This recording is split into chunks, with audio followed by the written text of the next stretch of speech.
আল্লাহ রাসূল যদি দেখতেন, কথা খেয়াল করুন, আল্লাহ রাসূল যদি দেখতেন যে অমুকের ভিতরে আল্লাহ আল্লাহ রাসূলের প্রেমের ঘাটতি আছে, এটা যদি খালি দেখতেন, তাহলে আল্লাহ নবীর শাস্তি দিতেন। নবীজি যুদ্ধে যাইলেন তবুকের যুদ্ধে। মদিনাতুল মুনাওয়ারা থেকে তবুকের দূরত্ব ৯৫০ মাইল। ৯৫০ মাইল ভাই কাছে কথা। বিমানে যাইব, হেলিকপ্টারে, গাড়িতে, পাঁচটাও হেঁটে যেতে হবে। রোডঘাট আছে না, যুদ্ধটা সহজ যুদ্ধ না কঠিন যুদ্ধ। গরমের দিন মরুভূমির উপর দিয়ে হেঁটে যেতে হবে, হেঁটে যেতে হবে। খেজুর পাচ্ছে কেবল, যদি যুদ্ধে যায় খেজুর এগুলো ঘরে আসবে না। খেজুর বাগানে পড়ে মাসের পর মাস যুদ্ধে থাকলে খেজুর নষ্ট হয়ে যাবে, বাগান নষ্ট হয়ে যাবে। আল্লাহ পক্ষ থেকে পরীক্ষা হলো, মায়ের মহব্বত বেশি না আল্লাহর নবীর মহব্বত বেশি, পরীক্ষার দাম হবে না স্যার। এটা হলো পরীক্ষা। আল্লাহ রাসূল বললেন, সব যুদ্ধে চলো, অমুক অমুক অমুক অমুক অমুকের নামাজ পড়াইবা, অমুকের মদিনায় বিচার বিভাগ দেখবা, অমুকে খলিফার দায়িত্ব পালন করবা, তোমরা ছাড়া বাকি যা আছে সব আমার লগে চলো, সকলকে যুদ্ধে যেতে হবে। এটা হলো আদেশ। কে কে থাকবা? অমুক অমুক অমুক অমুক অমুক, বাকি সব দেখতে নিব, একজন বাদ করা যাবে।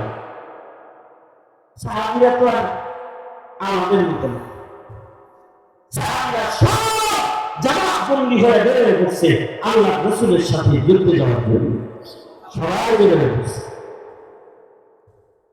কিন্তু পাঁচজন বের হয়নি।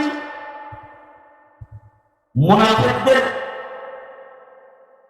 পিছে পিছে পাঁচজন মুমিনরাও আটকা পড়ে গেছে অবহেলার ভেতরে।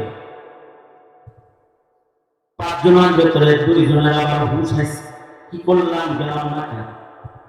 তারা ২-৪ দিন পরে দ্রুতগামী ঘোড়া নিয়ে সওয়ার হয়ে তারা রাসূলের সাথে যুদ্ধে শামিল হয়েছে। কিন্তু তিনজন সাহাবী অবহেলা করে, এরকম সাহাবী এদের ঈমান চাঙ্গা, ঈমান কামেল ঈমান, তাদের ঈমানের উপরে মহান আল্লাহ রাজি রাদিয়াল্লাহু আনহুম ওয়া রাযওয়ান। কিন্তু তিনজন তারা অবহেলা করে মদিনায় আটকা পড়ে গেছে। জানি কয়েকদিন পরে আমাদের সাথে সাথে তিনজনের ভিতরে যারা পেয়েছে, তিনজনের নাম হলো, একজন হলো কাব ইবনে মালিক, আরেকজন হলো হিলাল ইবনে উমাইয়া, মুরাদ ইবনে রাবিআ। এই তিন সাহাবী এরা অবহেলা করে মদিনায় রয়ে গেল। কাব ইবনে মালিক নিজেই ঘটনাটা বর্ণনা করেন, বুখারীতেও আছে, হাদিসের কিতাবে রওয়ায়াত আছে। উনি বলেন, আমরা যাই যাই করে আর গেলাম না, ভাবতেছিলাম যে পরে যায় সামনে হয়ে যাব, কিন্তু আল্লাহর রাসূল যুদ্ধের বিজয় অর্জন করে মদিনার দিকে যাত্রা শুরু করলেন। যুদ্ধের বেশি দিন লম্বা হলো না, আল্লাহর রাসূল মদিনার দিকে চলে আসতেছেন, খবর পাইলাম। কাব ইবনে মালিক বলে, অবহেলা কইরা আসামি হয়ে গেলাম না, এখন না জানি কি উপায় হবে। কাব ইবনে মালিক বলে, মনে মনে কথা রেডি করলাম, আল্লাহর রাসূল আসলে আল্লাহর রাসূলের কাছে সাজায় গোছায় ব্যাখ্যা দিই। কিন্তু নবীজি যখন মসজিদে নববীতে আসলেন আর আমাকে ডাকলেন, আমি কাছে গেলাম, আমার রাসূল জিজ্ঞাসা করলেন, কাব যুদ্ধে গেল না কেন? কাব ইবনে মালিক বলে, সাদিকুল মাসদুক পয়গম্বরের চেহারা দেখার সাথে সাথে যা কথা বানাইছিলাম সব ভুলে গেলাম, সত্য প্রকাশ করতে বাধ্য হলাম। আল্লাহর রাসূলকে বললাম, ওগো আল্লাহর নবী, অবহেলা ছাড়া অন্য আর কোনো কারণ ছিল না, শুধুই মাত্র অবহেলা যুদ্ধে সামিল হইল। নবীজি বললেন টাকা ছিল না? কাব বলেন আমি বললাম ছিল। অসুস্থ ছিল না? সুস্থ ছিলাম। সবাই ছিল না, সামিল হইতা। কাব ইবনে মালিক বলে একটা না দুইটা সওয়ারি ছিল, ইচ্ছা করলে বলতে পারতাম, অবহেলা করে দিলেন, সত্য বলে দিলেন। আল্লাহ রাসূলের অবহেলা শাস্তি দিলেন। আল্লাহ রাসূল বললেন তোমাদের বয়কট করা হবে। মদিনায় ঘোষণা দিয়ে দিলেন, এই মদিনাবাসী তোমরা কেউ এই তিনজনের সাথে কথা বলবে না, তাদের সাথে বেচা কিনা করবে না, ওরা সালাম দিলে সালামের উত্তর দিবে না, ওদেরকে কেউ সালাম দিবে না, ওদেরকে কেউ হালকুচি করবে না, ওদের বয়কট করা হবে। বয়কট করা হয়েছে। কাব ইবনে মালিক বলে হিলাল ইবনে উমাইয়া আর মুরাদ ইবনে রাবিআ এরা তো বুড়া মানুষ, সবাই এরা ঘটকি বাইরে না, বয়কট হয়ে গেছে খালি কামড়ে ঘরের ভিতরে। কিন্তু আমি তো নওজওয়ান, আমি সাহস করে মদিনায় মসজিদে নববীতে আসি, রাসূল দেখাতে নবী আমার দিকে না তাকাইল, কেউ কথা না বলল, আমি তো রাসূল দেখতে পারিনি কমসম। কাব ইবনে মালিক বলে কখনো কখনো বাজারে যাই, বাজারে কেউ আমার দিকে তাকায় না, আমি সালাম দিলে কেউ ওয়ালাইকুম সালাম পায় না, বয়কট হয়ে গেছে। কাব ইবনে মালিক বলে তারপরেও মসজিদে যাই, নবীজি আমার দিকে তাকায় না, কিন্তু আমি যাই আমার নিজের পিপাসা নিবারণ করতে, রাসূল দেখতে যাই। নবী আমার না দেখলো, আমি তো নবীজিকে দেখতে পারবো, তাই রাসূল দেখতে মসজিদে যাই। না আপনারা আলেম দেখতে ওয়াজ মাহফিলে আসেন, সাহাবীরা নবী দেখতে মসজিদে যেত। যারা এখন থেকে নামাজে যান, দুই কাম করতে যাইবেন, নামাজ পড়তেও যাইবেন, ইমাম সাহেবদের দেখতেও যাইবেন, তাহলে সাহাবীর আমলের সাথে আমলের মিল হয়ে যাবে। ইমামকে এক নজর দেখাবেন, রাসূল দেখার সাহাবে। কাব ইবনে মালিক বলে নামাজ পড়ি থাকবিয়া রাসূল দেখবি। আল্লাহু আকবার। এই রকম নিয়ত করে যদি বাংলাদেশের কোনো মুসল্লি মসজিদে যায়, ওই মুসল্লি ইমামের সাথে ইবাদত করবে না, মাঝে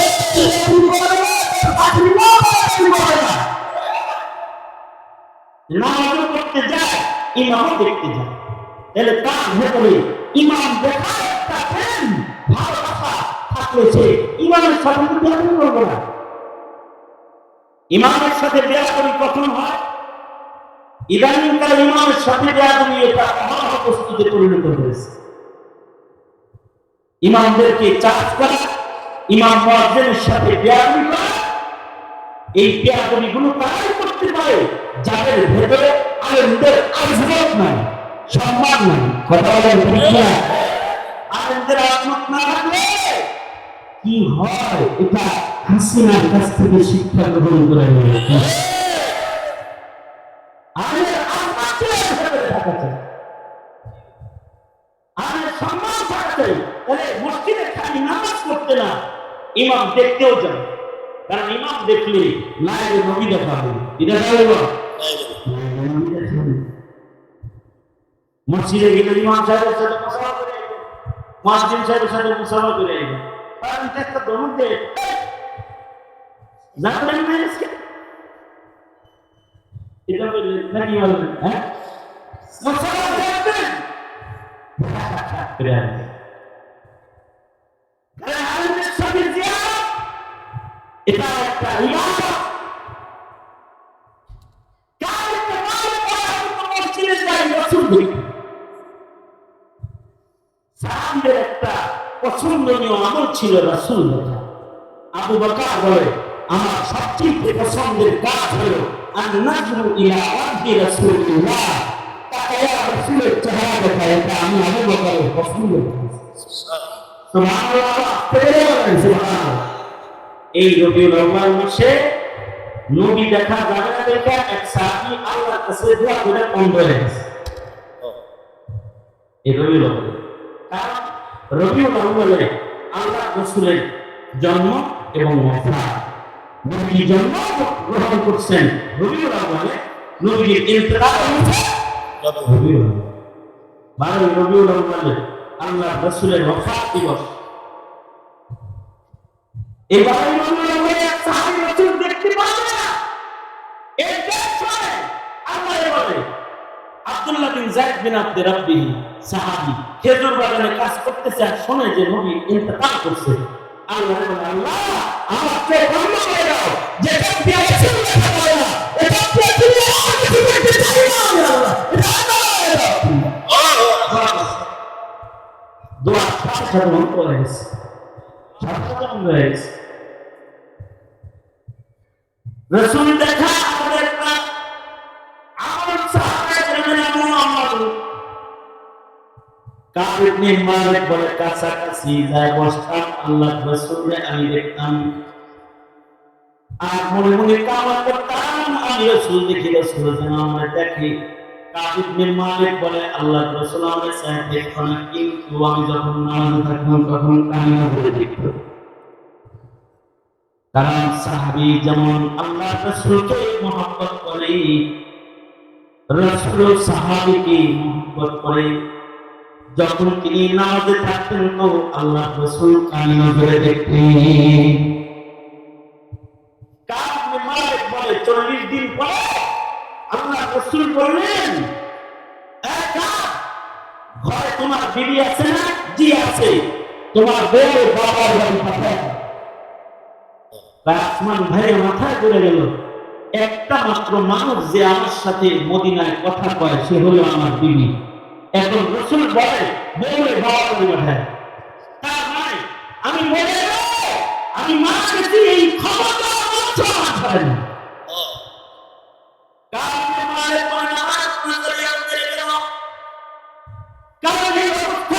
ঘরের মরি কোন খবর তো দিয়ে দাও। আর এই অবস্থায় কেউ আমার বাঁধে আসবে না, কেউ আমার কবরের মাটি দিবে না। যেমন মনে করেন যারা জুলুম অত্যাচার করেছে, যাদের এই বাংলার মানুষ বয়কট করেছে, এরা বললে কি কেউ জানা যায় যাইব? হ্যাঁ, কথা বলেন না কেন? বয়কট অবস্থায় মারা গেলে তো সমস্যা। কাব ইবনে মালিক বলে এই বয়কট অবস্থায় যদি আমি মরে যাই আমার জানাজায় কেউ আসবে না। আর যদি এই বয়কট অবস্থায় যদি রাসূল ইন্তেকাল করে তাহলে ওহির দরজা বন্ধ হয়ে যাবে।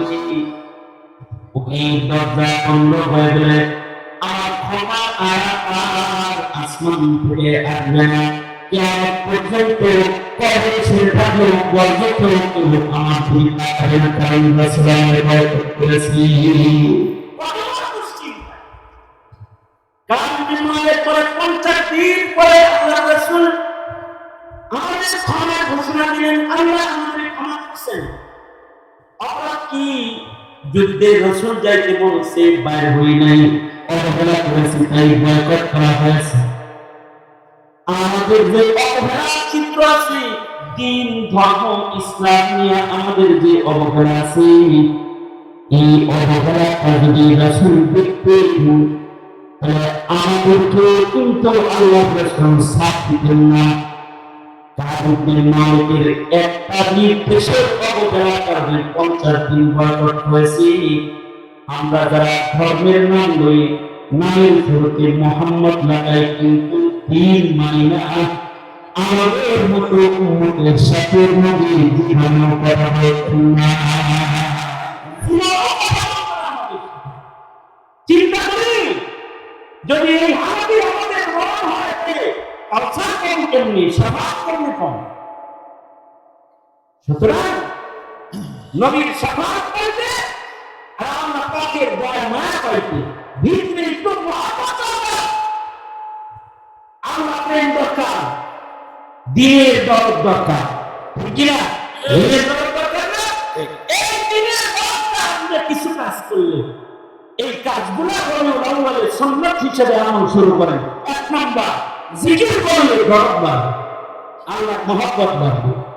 প্রত্যেক দিন কমপক্ষে 6 তাসবিহ জিকির আদায় করবে ইনশাআল্লাহ বলেন ইনশাআল্লাহ আওয়াজ করে বলেন ইনশাআল্লাহ 6 তাসবিহ জিকির করতে মাত্র 8 মিনিট সময় লাগে 100 বার সুবহানাল্লাহ 100 বার আলহামদুলিল্লাহ 100 বার লা ইলাহা ইল্লাল্লাহ 100 বার আল্লাহু আকবার 100 বার আস্তাগফিরুল্লাহ আস্তাগফিরুল্লাহ আস্তাগফিরুল্লাহ 100 বার দরুদ শরীফ কয় তাসবিহ হলো মোট 6 তাসবিহ 6 তাসবিহ জিকির করতে 8 মিনিট সময় লাগবে 24 ঘন্টা ভিতরে 8টা মিনিট কি হৃদয় আল্লাহর মহব্বত বানানোর আশায় জিকিরের সুন্নতুল আমরা আমল করা যাবে না ইনশাআল্লাহ হ্যাঁ যাবে না ইনশাআল্লাহ তাহলে জিকিরের আমল শুরু করবে দোয়া করে বলা মানে ইয়া আল্লাহ ইয়া আল্লাহ ওয়াদা করতেছি আজ থেকে প্রতিদিন আপনার মহব্বত বাড়ানোর নিয়তে জিকিরের সব জিকিরের আদায় করব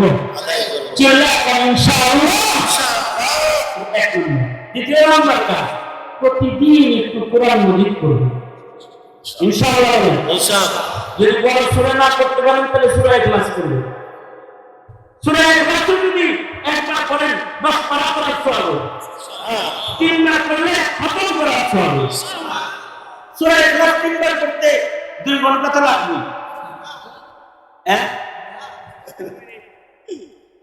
1 মিনিট লাগবে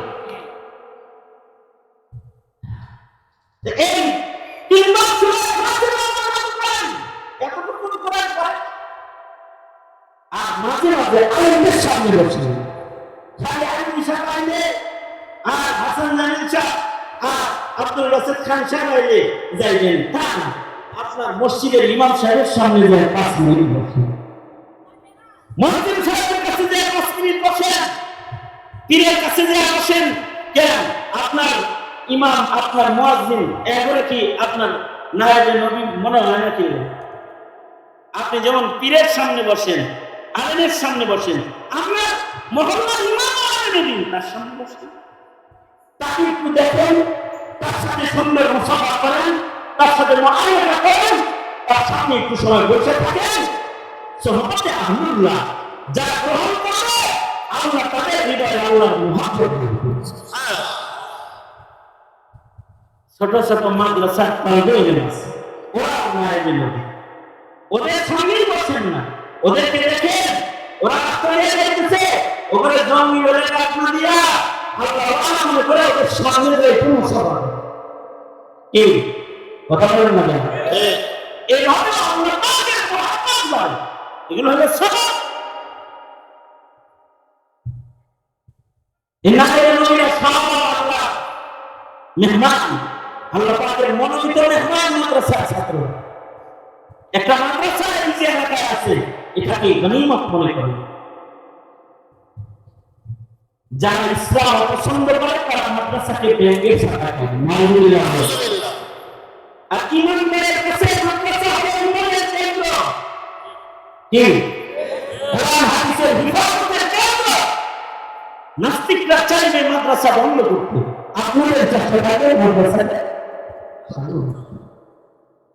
কারণ মাদ্রাসা থাকবে তো আল্লাহর জন্য আল্লাহ থাকবে তো আল্লাহর মুহাব্বত সুতরাং মাদ্রাসা কোন উলামায়ে কেরামের পক্ষে থাকবে ইনশাআল্লাহ কার পক্ষে থাকবে রবিউল আউয়াল আনন্দের পক্ষে থাকার ওয়াদা করলেন নবীজি যেন আপনাদের পক্ষে থাকে দুআ করে ওয়াদা করেন আল্লাহ কবুল করুন দুআ করে আল্লাহ কবুল করুন বলুন আমিন মোট করে সাহেব আবার ধরেন এ ধরেন জোরে বলেন বিসমিল্লাহ আর জোরে বলেন এবার মাদ্রাসার প্রেমী রবিউল আউয়ালের নবীর প্রেমী সরকার করবেন একটা লোক করবেন না এখন দোয়া হবে দোয়া করে মা বাবার নামে দোয়া করবেন এর আগে বাচ্চারা আপনাদের সামনে একটু যাবে সরকার করবেন মাদ্রাসার জন্য পড়া করবেন যারা বলতে যা আছে করবে না এই ছেলেরা যা ভিতরে ঢুকো প্রমাণ নিয়ে চক্র লাগা যা যা আছে সরকার শামিল হয়ে যান আর একটা লোকের নাম লিখবো আমি একজন মানুষ মাদ্রাসায় এই এলা বডি সারা বছরে কই যান বাহ বাহ বসে এখন কারণ এখন মাদ্রাসার একটু কালেকশন করবো এখন মাদ্রাসারা দিলে রসুল না আসবে এতক্ষণ বিষয় বললেন ঠিক আছে আমার যদি হাতা দেন না দেবেন বসেন না দিতে পারেন বসেন আপনি দোয়া করেন দেখবেন আপনার পাশে লোক দিছে আপনার দোয়া যদি আপনার পাশে দিনদার ইমানদার মুমিন মুসলমান ভাইরা আল্লাহর দরবারে শকর আল্লাহ তাআলা দিন নসিহতের মাহফিলে ওলামাদের সোহবতে জান্নাতের বাগানে মধ্য রজনীতে আল্লাহ তাআলা বসে থাকার তৌফিক দান করেছেন। কালিমাতুশ শুকর জবান খুলে ভক্তি ভরে সমস্বরে আওয়াজ করে বলুন সবাই আলহামদুলিল্লাহ। এত সময় পর্যন্ত বুজুর্গ ওলামা হযরতগণ উম্মুর নসিহত করেছেন। আমার দোস্ত হাসান জামিল সাহেব দামাত বারাকাতুহু গুরুত্বপূর্ণ নসিহত করেছেন। শ্রদ্ধাভাজন বড় ভাই আমাদের মুরব্বী আল্লামা আব্দুল বাসিত খান দামাত বারাকাতুহু গুরুত্বপূর্ণ নসিহত আপনাদেরকে করেছে। সবার শেষে আমি আপনাদের সামনে বসে গেছি বরকতের নিয়তে কিছু বলবার ইরাদায়। আল্লাহ তাআলা কিছু উপকারী কথা আপনাদের কানে পৌঁছানোর তৌফিক দান করেন। আপনারা দোয়া করুন বলুন আমিন। মুহতারাম হাজিরিন, এই যে বসে আছেন বসতে পেরেছেন এতগুলো আলেম ওলামাকে এখানে আনতে পেরেছেন একটা স্বাধীনতার পরে। এই জাজরে বহু মাহফিল বন্ধ হয়েছে, বাড়ি থেকে পুলিশ এসে বলে গেছে এই হুজুরের ওয়াজটায় এই হুজুর আর এখানে ওয়াজ করতে পারেনি। আজকে কোন এই নাজায়েজ ফতোয়াটা প্রশাসন মুফতি সাহেবরা দিতে পারবেন। আপনারা এই স্বাধীনতার পরে আজকে ওলামা হযরতদেরকে থানা পারমিশন ব্যতিরিকে পেয়েছেন, এটা আল্লাহ পাকের অনেক বড় নিয়ামত। এটা আপনার স্বাধীন বাংলার স্বাধীন অধিকার।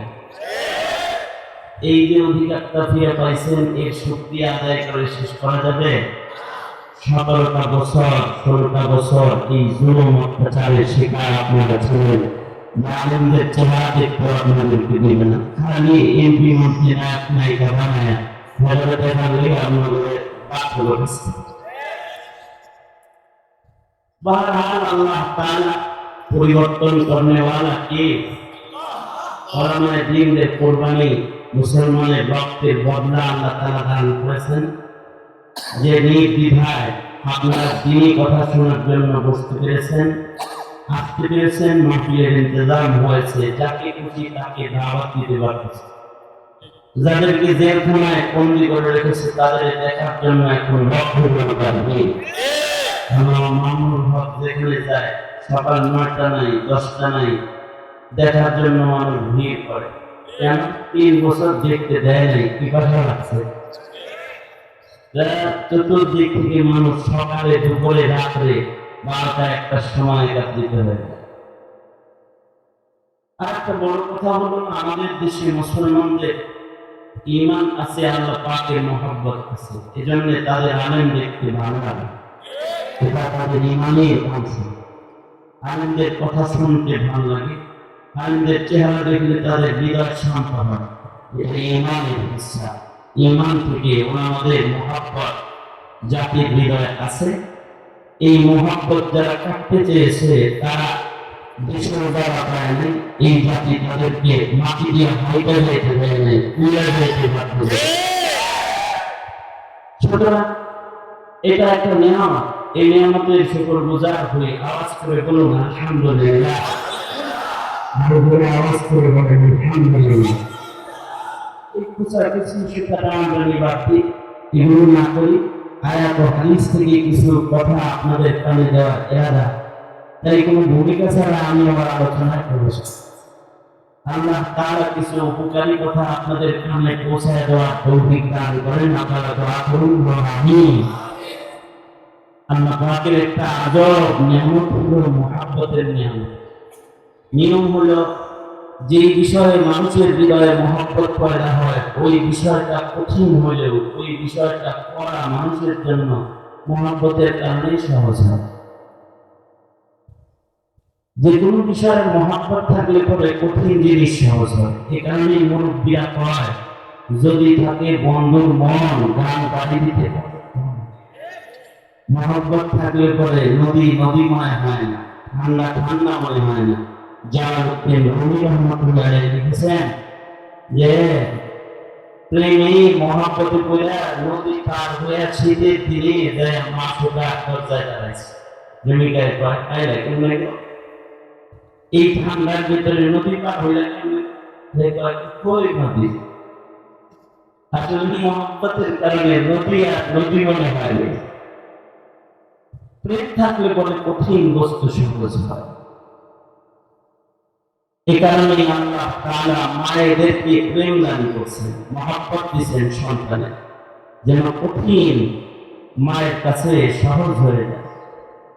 সন্তান পালা একটা কঠিন কাজ, মায়ের কাছে এটা পান্তা ভাতের চাইতে সহজ কাজ। মায়ের কাছে সন্তান লালন সহজ। মা বিরক্ত হয় না, কষ্ট কষ্ট মনে করে না। কারণ হলো আল্লাহ তাআলা সন্তান দেওয়ার আগে সন্তানের প্রেম মায়া মাকে পাঠিয়ে দিয়েছে। সুবহানাল্লাহ। আপনি আমি একটা বাচ্চা বেশি সময় রাখতে পারবেন না। কিছু সময় রাখতে হাত দেখা করবো, এরপরে বলুন হ্যাঁ তোমার ছেলে তুমি না, কারণ আপনার আমার মহাব্বতের আয়তন করছে। কিন্তু মা 24 ঘন্টা রাখলেও হাত ব্যথা করেন, পেটে বহন করে 1 বছর কষ্ট, কারোর কাছে কষ্ট বলে না, বরং এই সন্তানের নড়াচড়া বন্ধ হলে মা কাঁদবে। মায়া ভালোবাসার কারণে কষ্ট মা সহজ হয়ে গেছে। পেশাব পায়খানা সাফ করা মার কাছে বন্ধ লাগে না, মহব্বতের কারণে। আমি ছেলে যদি মনটা দেয় তা আপনি দিয়ে আঙুল দিয়ে ধরবেন, মা সারা বছর পেশাব পায়খানা সাফ করে, কষ্ট হয় না। কারণ মাকে আল্লাহ তাআলা সন্তানের মমতা ভালোবাসা মহব্বত দান করেছেন। মহব্বত হলে দাঁড়ায় থাকতেও কষ্ট হয়। প্রেমিকার জন্য অপেক্ষা করে, স্কুল কোন সময় ছুটি হইব এক নজর দেখো, গার্লস স্কুলের সামনে যায় দাঁড়ায় গেছে, রোদ্রের ভেতরে তাও। কিন্তু ইমাম সাহেব যদি কেরাত লম্বা করে পিছন থেকে কামনে টুকুনো কি বলতে সুরাটা ধরছে দেখছ। কিন্তু যার ভেতরে আল্লাহর মহব্বত আছে সে আবার ছোট কেরাত হলে আফসোস করে, আমার রবের কোরআন পড়তেছে, হুজুর আর একটু করতে পারবো না। আল্লাহু আকবার বলে, হুজুর করে বলে আল্লাহু আকবার। কারণ বয়ে থাকতে দাঁড়ায় থাকতে নামাজে কার ভালো লাগতেছে, কার মহব্বতে, আওয়াজ করে বলেন কার মহব্বতে, আল্লাহর মহব্বতে ভালো লাগতেছে। মহব্বত যদি থাকে, মহব্বতে কষ্ট হইলেও মিষ্টি মিষ্টি লাগে কষ্ট। মহব্বতে কষ্ট কি লাগে? হ্যাঁ, मोहब्बत कष्ट मिष्टी लागे। जफा जो इश्क में होती है वो जफा ही नहीं, जफा जो इश्क में होती है वो जफा ही नहीं, सितम ना हो तो मोहब्बत में कुछ मजा ही नहीं। मोहब्बत कष्ट करले কষ্টটা পাওয়া না, কষ্টের কষ্ট মনে হয় না, কষ্টের ভিতরে একটা নিষ্ঠুরতা অনুভব হয়। প্রেমের কারণে, মহব্বতের কারণে। এ কারণে আপনাদের ইবাদতে যদি কষ্ট হয়, বুঝে যাবে হয়েছে কষ্ট না, ন্যাক তো হয়েছে, খাতা হয়েছে, নিচের থেকে খালি ঠান্ডা ভাব উঠতেছে, শুকনা লুঙ্গি নিয়ে আসছিল ভিজে গেছে, এরপর ভালোই লাগতেছে, দেখ একটু মিশতেছি আল্লাহর জন্য নিতে হবে। এটা একটা মহব্বত, এটা একটা মহব্বত, মহব্বতের কারণে কি ভালো লাগে। জালালউদ্দিন রুমি রহমাতুল্লাহ আলাইহি ইশকে মাজাজি দিয়া লাইলি মজনুর প্রেম দিয়া আল্লাহ প্রেম বুঝাইছে জালালউদ্দিন রুমি মাআরিফে মাসনাবি মাসনাবি শরীফের ভিতরে এই দুনিয়ার প্রেম দিয়া ইশকে মাজাজি দিয়া ইশকে হাকিকি উদাহরণ পেশ করছেন জালালউদ্দিন রুমি।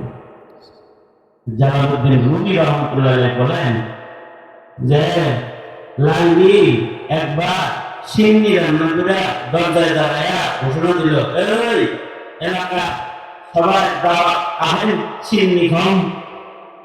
দাওয়াত দিছে, কিসের দাওয়াত? সিন্নি খাওয়ার দাওয়াত দিছে। বের করলে বুঝে ভাই সিরিয়াল করেন তো, এমনি কেমনি দেন সিরিয়াল করেন, সিরিয়াল টাকা হয়েছে সিন্নি লাইন দেখবেন কোনো কিছু ফ্রি দিলে এটা এটা লাইন ধরায়।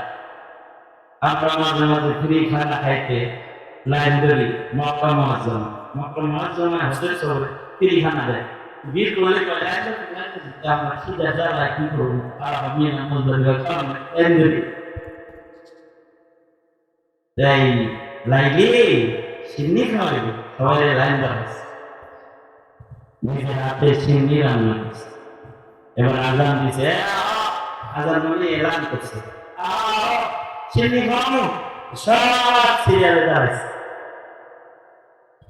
আল্লাহ মাঝে মাঝে আজান দিয়ে রহমত মুয়াজ্জিনে এলান করে, ইয়া আলাস সালাহ ইয়া আলাল ফালাহ, আসো আল্লাহ রহমত দিবা, আসো আসো কল্যাণের দিকে আসো, আসো আসো আল্লাহ দিকে আসো, আসো আসো নামাজে আসো। লাইলিও এলান করছে, আহো আহো সিন্নি খাইতে। সব সিন্নি খাওয়ার জন্য লাইন ধরছে।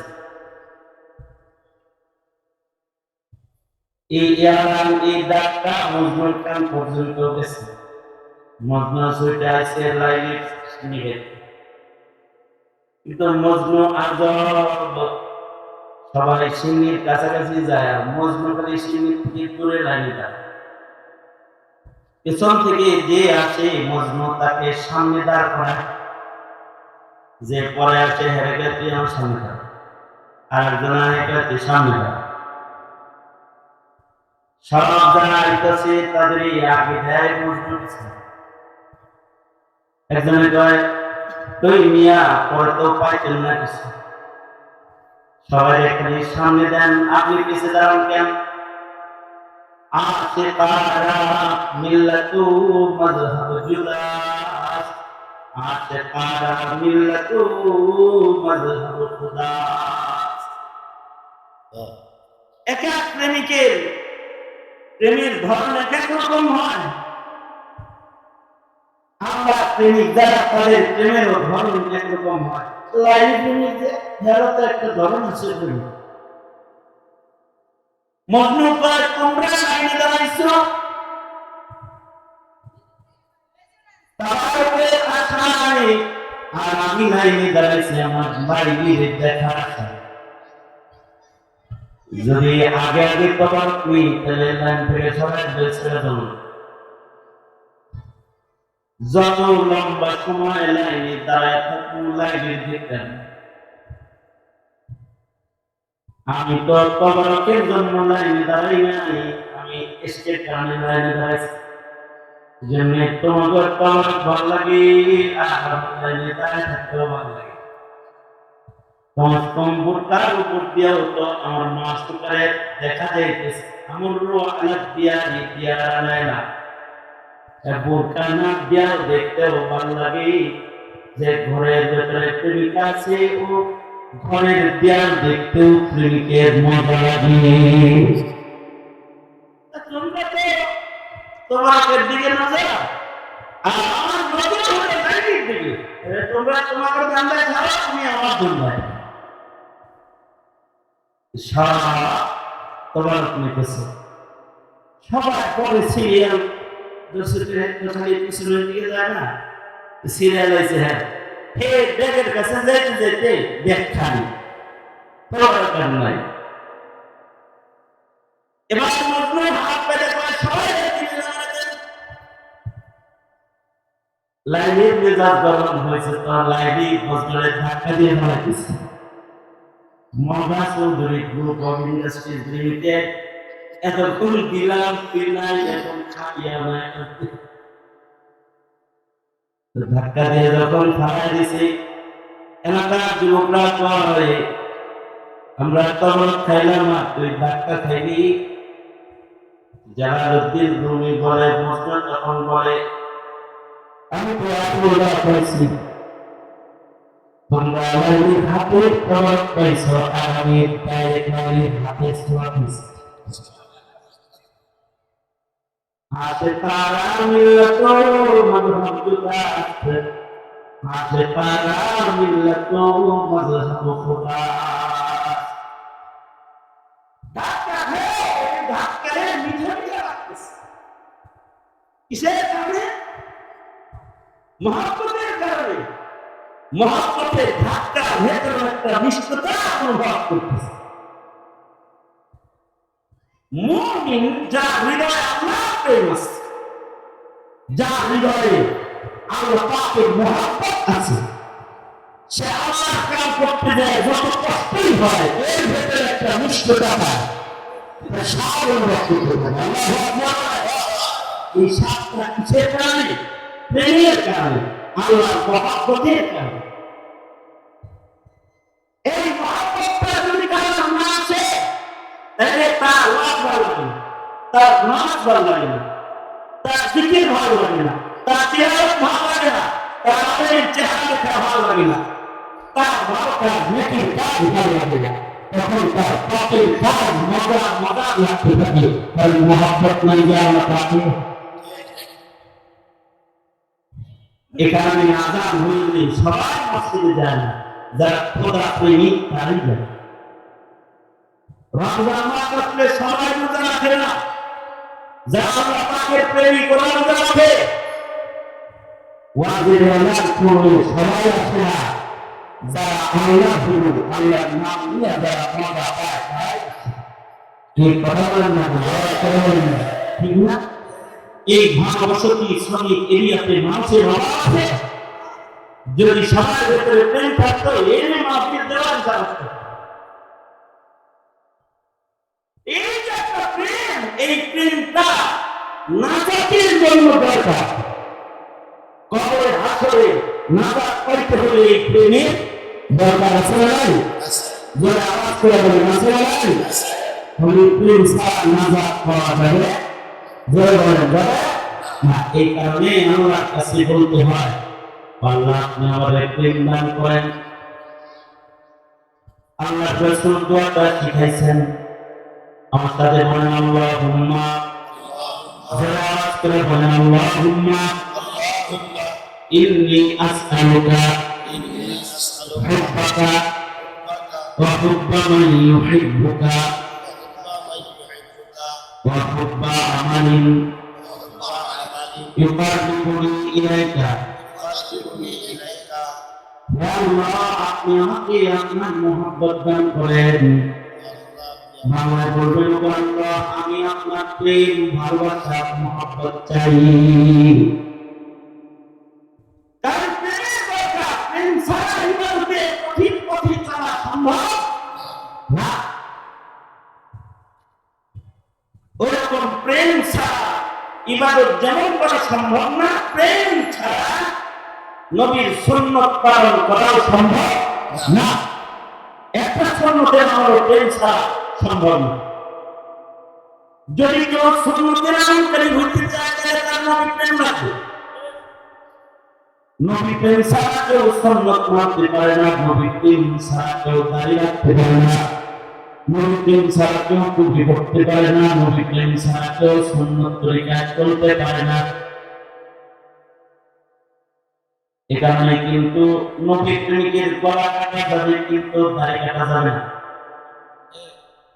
আর যদি সামনের ভ্রমণ করে রাতে করে দরবেশ বাবা সাদা হয়ে যাবে।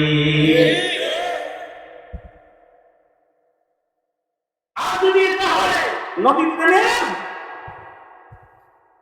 তাহলে ওনার দেওবন্দকে যখন মাথা টিপে বন্দী করা হয়েছে, ইংরেজরা দাঁড়িয়ে রাখতে আসছে, তখন বন্দী আলেমরা বলেছে দাঁড়িয়ে রাখো না, গলা কাটো। আল্লাহু আকবার, আওয়াজ ছেড়ে দাও না, আওয়াজ ছেড়ে দাও না।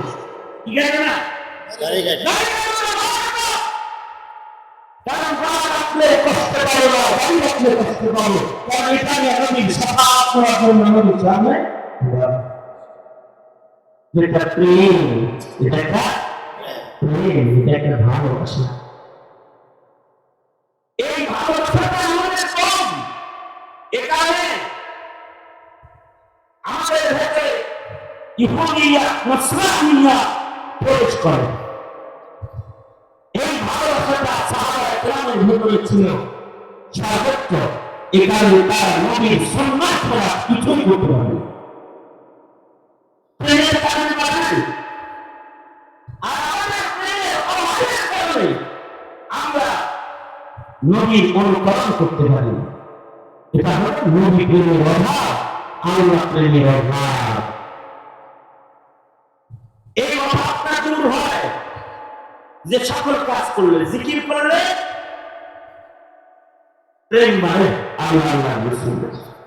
কোরআন পড়লে প্রেম বাড়ে, কোরআন পড়লে প্রেম বাড়ে, আল্লাহর সামনে বসলে প্রেম বাড়ে।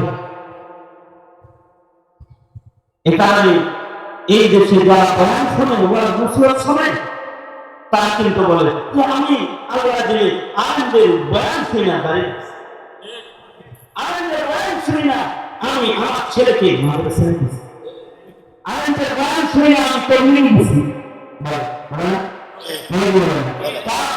এই যে সামনে বসে আর কিছু শোনে, তাদের প্রেম বাড়ে, আল্লাহ পাকের মহব্বত বাড়ে। এই মহব্বত যেটা ইসলামের দুশমনরা চায় না, এ কারণে ওরা ওয়াজ মাহফিলে বাধা দিয়েছে। এই কারণে আলেমদের জেল খাওয়া বন্ধ করেছে, নিহত আলেম সামনে আসছে না। আল্লাহ পাকের জগদ্দল পাথরকে আমাদের মাথার উপর থেকে সরাইছে। এখন পথ মাহফিলকে শুনতে পাচ্ছেন, যাইতে পাচ্ছেন, আলেমদেরকে যাদের জেলে ছিল তাদের কাছে পাইতেছেন। কি হবে? জাতির ভেতরে ঈমান বাড়বে, ঈমানের স্পিরিট আসবে, তাদের আল্লাহ প্রেম, নবীর প্রেম এটা ফিরে দিবে। আল্লাহ রাসূলের প্রেমে যদি কারো ঘাটতি হয়, তাহলে আল্লাহ তাআলা ঝড় করে।